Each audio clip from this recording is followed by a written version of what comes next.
How to add multiple videos on Instagram Reels.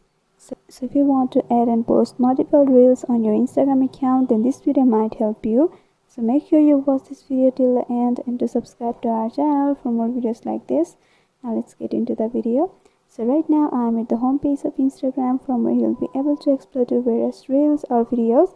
So at the bottom you can see there are various options like your home, search bar, plus, video and profile. Just tap over the plus option at the middle of the right button and you'll be opened up to this section. At the right hand side there are options like post, story, reel and live. Just switch to reel option and here you can select a video that you want to add on your reel. For example, if it's the video that you want to add on your reel, then there will be the option for add clips at the bottom. You just can tap over the add clips and you can select another video which you want to add. So you can see two clips or the video has been added right here. Just go for next option and by doing that you can edit it like this and you can share it to your reels. So this is how easily you can add multiple videos on Instagram Reels.